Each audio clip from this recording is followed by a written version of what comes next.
ठीक है, देखो एक बार ये क्वेश्चन क्या क्या यहां पर बोला गया है। सबसे पहले तो आपको यहां पर बोला जा रहा है कि दो फोर्सेस हैं, आप तो यहां पर इनको वेक्टर मान के चलो, कोई दिक्कत नहीं है। ठीक है, तो हमारे पास यहां पर दो वेक्टर्स हैं P और Q, उनके मैग्नीट्यूड हैं, और जब ये दोनों का हम रिजल्टेंट लेते हैं तो वो हमें मिलता है R। ठीक है, तो सबसे पहले तो यहीं से हम आगे बढ़ते हैं। भाई हम ये बोलेंगे कि हमारे पास एक वेक्टर है P और दूसरा वेक्टर है हमारे पास यहां पर Q, और दोनों के बीच में एंगल आप लेट कर लो थीटा है, और जब हमने इसका रिजल्टेंट निकाला तो वो हमें मिल गया R। तो आप मुझे ये बताओ कि अगर मैं R स्क्वायर लिखूं तो मैं क्या लिख सकता हूं, P square plus Q square plus 2PQ cos theta, ऐसा लिख सकते हैं। तो एक इक्वेशन हमारे पास ये आ गई। आगे बोला गया है कि अगर हम Q को किससे रिप्लेस कर दें, R square minus P square by Q से रिप्लेस कर दें, मतलब कि Q के मैग्नीट्यूड को बदल करके हम क्या कर दें, R square minus P square by Q कर दें, साथ ही साथ ऑपोजिट डायरेक्शन में एक्ट कराएं, Q के ऑपोजिट डायरेक्शन में। इसका मतलब यह हुआ कि देखो P तो एज इट इज है और Q के ऑपोजिट डायरेक्शन में हमें नया वेक्टर लेना है, तो Q के ऑपोजिट डायरेक्शन मतलब ये हो गया,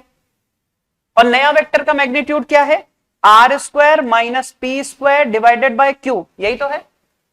अच्छा मुझे एक बात बताओ, अगर हम एंगल देखें इन दोनों के बीच में तो जरा समझो, अगर ये वाला एंगल थीटा है तो यहां पर बताओ ये वाला एंगल कितना हो जाएगा, पाई माइनस थीटा हो जाएगा। ठीक है, और अब हमसे बोला गया है कि भाई इन दोनों का रिजल्टेंट क्या होगा, यानी कि नया रिजल्टेंट क्या होगा, यही तो हमें बताना है। तो अब आप मुझे ये बताओ,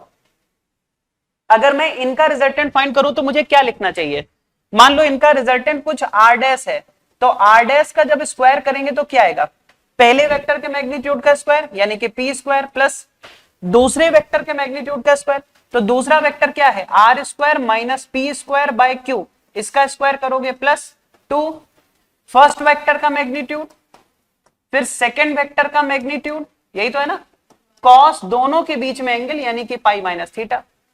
है ना, यहां तक तो कोई दिक्कत नहीं है। अब जरा आप एक बात समझो, अगर मैं इसे सॉल्व करने जाऊंगा तो कैलकुलेशन थोड़ी सी कॉम्प्लिकेट हो जाएगी, तो हमें क्या करना चाहिए, R square minus P square by Q, जरा यहां से देखो मिल सकता है क्या, अगर मुझे दिखाई दे रहा है एकदम सही सही तो ये चीज समझ में आनी चाहिए कि भाई R square minus P square by Q मैं यहां से फाइंड कर सकता हूं। तो अगर मैं देखूं तो फर्स्ट इक्वेशन से जरा देखो, R square minus P square की वैल्यू क्या आएगी बताओ जरा, Q square plus 2PQ cos theta, क्या ये सही है। और अगर मैं यहां से R square minus P square by Q की वैल्यू फाइंड करूं तो आ जाएगा Q plus 2P cos theta. भाई एक एक Q हट गया यहां से, वो डिवाइड हो गया, तो Q plus 2P cos theta, यहां तक समझ में आया। अब आप क्या करो, जहां जहां R square minus P square by Q है उसकी जगह ये पुट कर दो, तो जरा देखो यहां पर क्या आएगा, P स्क्वायर प्लस, बताओ इसकी जगह हम ये रख दें और इसका स्क्वायर है तो जरा सीधे इसका स्क्वायर कर दो, तो क्या आएगा जरा बताओ, Q square plus 4P square cos square theta plus 2 into this करोगे तो आएगा 4PQ कॉस थीटा, यहां तक सही है। प्लस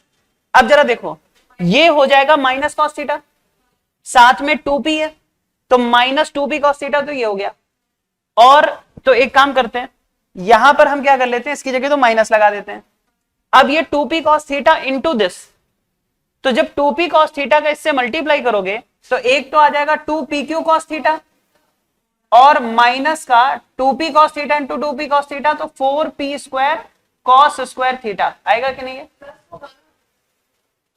नहीं ये माइनस बाहर लगा हुआ है ना, और ये तो प्लस है ही है, भाई यही चीज तो यहां रिप्लेस की है। ठीक है, तो अब जरा बताओ कुछ कैंसिल होता हुआ दिख रहा है आपको, 4P square cos square theta से minus 4P square cos square theta cancel हो गया, बोलो। अच्छा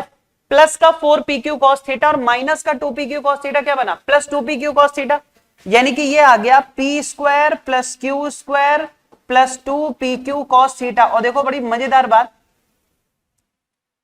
कॉस थीटा देखो बहुत ही शानदार कॉन्सेप्ट,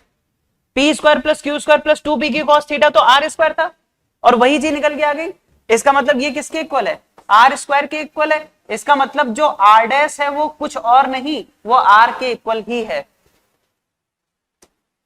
ठीक है ना, R डैश किसके इक्वल है, R के इक्वल है, मतलब कि जो नया रिजल्टेंट है वो वही होगा जो पुराना वाला था। तो इसका आंसर क्या जाएगा, रिमेन सेम। ठीक है,